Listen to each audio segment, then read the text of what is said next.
So now Wipro limited अब देखिए 557 का प्राइस हमें देखने को मिला है और 3% के आसपास की गिरावट के साथ क्लोजिंग हुई थी और अभी यहाँ पर लोग डरे हुए हैं बिकॉज ऑफ एडीआर यहाँ पर 11% क्रैश कर गया है और काफ़ी सारे लोग समझने की कोशिश कर रहे होंगे कि ऐसा क्या होने वाला है विप्रो के अंदर जिसकी वजह से एडीआर इतना ज़्यादा टूट गया।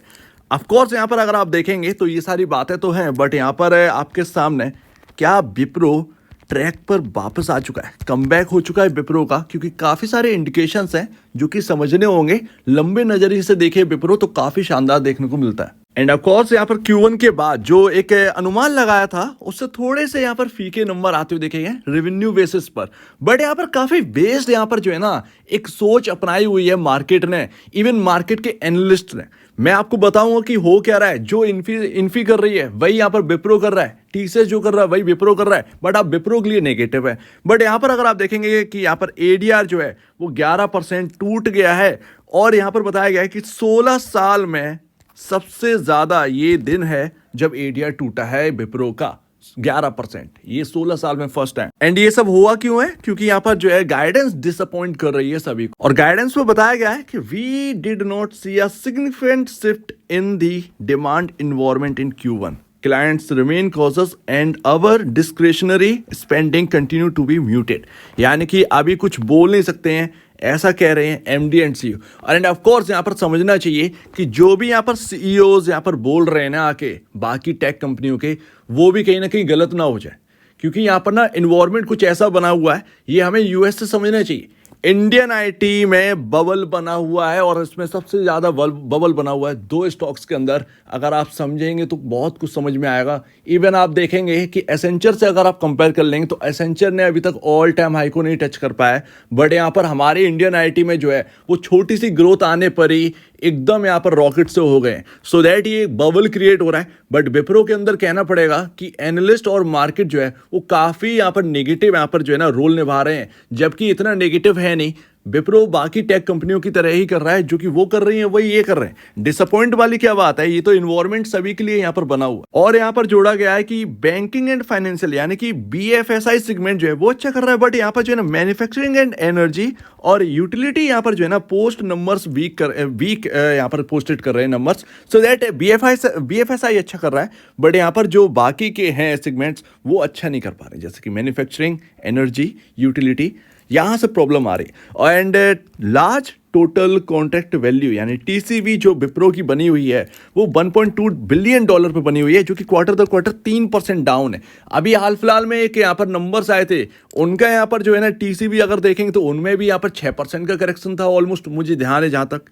तो ये एक ना बेस्ड यहाँ पर जो है ना अपनाया हुआ है एनालिस्ट ने। बट बात यहाँ पर है कि क्या ट्रैक पर आ चुका है विप्रो, क्योंकि कोई कुछ भी कहता रहे बट यहाँ पर होगा वही जो मार्केट को पसंद आएगा। कोई एनालिस्ट कुछ भी बोलता रहे, कोई भी कुछ भी बोल के चला जाए, सब कुछ उसके ऊपर निर्भर नहीं करता। बोलते तो बहुत कुछ लोग हैं, बट इंडिकेशन क्या दे रहा है विप्रो ये समझना चाहिए। इवन यहाँ पर देखिए जो प्रॉब्लम है वो कल के दिन जो पोजीशनिंग बनाकर ले गए थे विप्रो के अंदर कॉल पुट या कह सकते हैं यहाँ पर ऑप्शंस के अंदर या फ्यूचर के अंदर, उनको प्रॉब्लम है। बट यहाँ पर जो है ना जो लंबे नजरिए से देख रहे हैं वो देखे कि विप्रो एक्चुअल में कर क्या रहा है। और इस जब ना किसी कंपनी या किसी स्टॉक के ऊपर मार्केट है काफ़ी नेगेटिव हो तो यहाँ पर ना एकदम अपोजिट रहना चाहिए, क्योंकि उसके ऊपर जो बातचीत है ना वो जानबूझकर नेगेटिव हो रही है, बेमतलब में नेगेटिव हो रही है, जबकि वो कर वैसे ही रहा है जो कि बाकी लोग कर रहे हैं।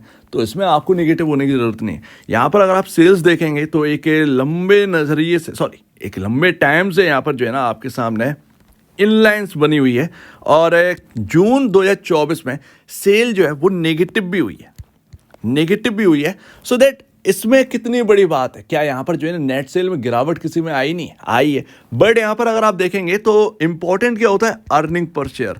क्या आपका ईपीएस जो है वो बिगड़ रहा है? वही सबसे इंपॉर्टेंट चीज है जो कि देखने वाली होगी। ऑपरेटिंग मार्जिन जो है वो 20% पर निकल कर आया है। पिछले क्वार्टर में 20% था, अभी भी 20%। तो क्या इस क्वार्टर में क्या गलत हो गया? और यही बात मैं आपके सामने रखना चाहता हूँ कि नेट प्रॉफिट अगर आप देखेंगे ना तो लगातार जो है वो पिछले 3 क्वार्टर देखिए लगातार यहाँ पर जो है ना इंक्रीज हुआ है। एंड इस क्वार्टर में 3,000 करोड़ के एबव निकल चुका है, 3037 करोड़ के आसपास पहुंच गया है। यानी कि यहाँ पर जो है ना 4 क्वार्टर हो चुके हैं और लगातार हमें जो ग्रोथ है वो यहाँ पर देखने को मिल रही है। भले ही यहाँ पर छोटी सी ग्रोथ है, बट कितना बड़ा कौन सा आईटी यहाँ पर कंपनी जो है लार्ज कैप में वो 10% या 20% की ग्रोथ निकाल के ला रहा है, ठीक है ना। अगर आप देखें तो कहीं ना कहीं एक्सपेंसेस को मैनेज कर ये सारे काम करे जा रहे हैं और आपके सामने नंबर्स पेश किए जा रहे हैं। तो ये सारे आईटी कंपनी कर रहे हैं, वो कर रहे हैं, यहाँ पर नहीं हो पा रहा है। तो ये सबसे बड़ी बात है जो कि नोट करने वाली है। ऐसा नहीं है कि कोई नेगेटिव ग्रोथ यहाँ पर आपके सामने रख दी है तो आप उससे परेशान हो। इवन यहाँ पर जो है एडीआर 11% गिरा हुआ है, बट यकीन नहीं हो रहा कि 11% ये नीचे ओपन होगा। ईपीएस देखिए अब तक के सबसे टॉप पर है। पिछले आप देखेंगे 8 क्वार्टर में आप देखिए यहाँ पर आपका ईपीएस जो है ना 5.74 पर क्लॉक कर रहा है इस क्वार्टर में। सो दैट यहाँ पर ना भले ही आपका जो नेट प्रॉफिट जो है वो ऑल टाइम हाई पर ना चल रहा हो, एक तरीके से देखें जो एक उछाल एक आया था जो हाई था 3094 करोड़ रुपए का प्रॉफिट का, वो अभी नहीं छुपा है, बट ईपीएस जो है वो आपका बहुत ही बेहतरीन तरीके से यहाँ पर जो है ना ग्रो किया है। तो ये एक नोट करने वाली बात है। एंड ऑफ कोर्स जो 2022 में आपका जो क्रैश देखने को मिला है पूरे आईटी पैक के अंदर देखने को मिला था, 734 से ये स्टॉक टूटा और टूटते चला गया। और जो 2022 में कमाया था वो पूरा का पूरा, सॉरी 2021 में जो कमाया था, जो एक ग्रीन कैंडल मिल रही है, वो पूरा का पूरा डैमेज हो चुका है। अब यहाँ पर देखते हैं कि कितना यहाँ पर करना है, बट लेकिन क्या विप्रो जो है वो इसके लिए कोई स्टेप ले रहा है? क्योंकि अगर आप देखें तो इस ग्रोथ में ना आगे बढ़ पाना है स्टॉक का काफी ज्यादा मुश्किल है। देन यस, ओपन एआई के आने के बाद एआई का यहाँ पर जो है ना रोल समझ में आया और समझ गए टेक्नोलॉजी वाले कि अगर एआई की फील्ड में हमने कुछ नहीं किया ना तो हम पीछे रह जाएंगे और वजूद जो है वो खत्म हो जाएगा। और विप्रो का बहुत बहुत बहुत बड़ा इन्वेस्टमेंट जो है वो एआई की फील्ड में हो चुका है। इवन यहाँ पर जो है ये टिल डेट ये 28 मार्च 2024 का न्यूज़ है और ये अच्छा खासा यहाँ पर जो है ना छपा भी है आपका बिजनेस स्टैंडर्ड में। विप्रो एम कर रही है कि फर्स्ट एआई फर्स्ट फर्म जो है वो बन जाए और उसके लिए 2,20,000 अपने एम्प्लॉय को कंप्लीटेड ट्रेनिंग दे चुका है एआई फंडामेंटल और रेस्पॉन्सिबल यूज ऑफ एआई पर। तो 2,20,000 एम्प्लॉयज़ को इसने तैयार कर लिया है, विप्रो ने ट्रेनिंग मिल चुकी है। तो एआई के लिए ना बहुत बड़ा इन्वेस्टमेंट जो है वो विप्रो कर चुका है। और विप्रो स्टूडियोज अगर आप देखेंगे तो आपको समझ में आ जाएगा, काफ़ी अच्छे खासे यहाँ पर जो है ना एआई के जो सॉफ्टवेयर है वो इनकी तरफ से डेवलप करे जा रहे हैं, सॉल्यूशन डेवलप करे जा रहे हैं। दूसरा यहाँ पर एक सबसे बड़ा एक एक्विजिशन हुआ था कैप्को का, जिसे लोग भूल गए। अभी हाल फिलहाल की तो बात थी, कैप्को को 12,000 या 13,000 करोड़ रुपए खर्च करके यहाँ पर जो है एक्वायर किया गया और विप्रो की कंपनी बन गई कैप्को। यूके से बिलोंग करती है। ऑफ कोर्स यहाँ पर आपको पता ही होगा कि यूरोप के अंदर जो है वो काफ़ी स्लो ग्रोथ यहाँ पर हो रही है और वहाँ के लोग भी अब समझ रहे हैं कि हम बहुत स्लो हो चुके हैं तो अब हमें बढ़ना पड़ेगा। तो यूरोप से भी कभी बेनिफिट जो है ना जैसे ही मिलने लगेगा विप्रो वापस से चार्मिंग स्टॉक बन जाएगा। तो इस बात को भी आप समझिए, वर्टिकल्स को आप समझिए। इवन यहाँ पर जो है ना आप देखिए कि यूएस के अंदर क्या हो रहा है, यूएस के अंदर से ना स्पेंडिंग नहीं करेंगी आईटी कंपनियां जब तक इलेक्शन ना हो जाए। इस बात को भी आप समझ लीजिए, इस बात को समझना बहुत जरूरी है कि जब तक यूएस प्रेसिडेंशियल इलेक्शन ना हो जाए तब तक आईटी कंपनियां अपनी स्पेंडिंग बाहर नहीं निकालेंगी, चाहे वो टीसीएस हो, इन्फी हो। टीसीएस को काफी बड़ा बेनिफिट मिल जाता है डोमेस्टिक मार्केट से, इंडिया से, क्योंकि उनका अगर आप देखेंगे तो बहुत सारे रोल्स हैं। इन्फी अगर आप देखेंगे तो वो अच्छा कर रहे हैं। एक बार इन्फी की जो ग्रोथ आई थी नेगेटिव तो आपको पता ही होगा कि 10% के ऐसे क्रैश किया था, ठीक है ना। उसके बाद ठीक से आने लगे, लेकिन कौन सा इन्फी ने एक बहुत बड़ी ग्रोथ आपके सामने रख दी। एक्सपेंसेस को मैनेज किया है, काफ़ी आईटी कंपनियां ये कर रही हैं इस वक्त। और अगर आप देखेंगे खुलकर उनकी रिपोर्ट्स को अगर आप देखेंगे तब आपको समझ में आएगा कि जैसे तैसे ना स्टॉक संभाले जा रहे हैं, अदरवाइज है नहीं कुछ। तो वो यहाँ पर है, तो यहाँ पर वेट करना पड़ेगा आईटी का। एंड यहाँ पर यूके से यहाँ पर देखना पड़ेगा कि ग्रोथ के क्या आसार है, क्योंकि सबको पूरी दुनिया को पता है कि यूके की ग्रोथ कैसी यहाँ पर देखने को मिल रही है। तो एक तरफ स्लो डाउन है, एक तरफ इंतजार है।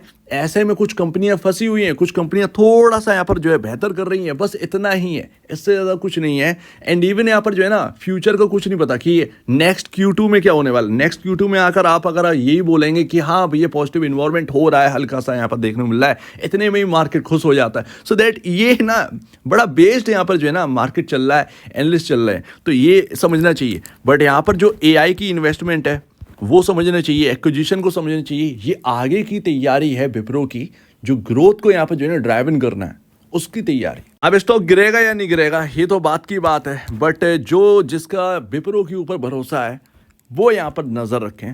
और यहाँ पर price to earning book value अगर आप देखेंगे तो ऐसा नहीं है कि 10 टाइम पर आप चल रहे हैं या 20 टाइम पर आप चल रहे हैं या 7 टाइम पर आप चल रहे हैं। आप तो 7 टाइम पर भी ट्रेड नहीं कर रहे हैं, 3.79 टाइम पर आप ट्रेड कर रहे हो। तो ये एक सोचने वाली बात है। ऑलरेडी डिस्काउंट पर चल रहा है, सभी स्टॉक जो है वो ऑल टाइम हाई जो है वो लगा चुके हैं, बट यहाँ या ऑल टाइम हाई के पास है या उससे ऊपर निकल चुके हैं, बट विप्रो अभी तक ऐसा नहीं कर पाया। तो इसको भी आप समझिए। इवन प्राइस टू अर्निंग्स अगर आप देखें तो 26.07 पर चल रहा है। वहीं अगर आप देखेंगे इंडस्ट्री भी 33.46 पर पहुंच चुका है, जो कि यहाँ पर 27 पर ट्रेड करता था, ठीक है ना। तो इतना उछाल आ चुका है।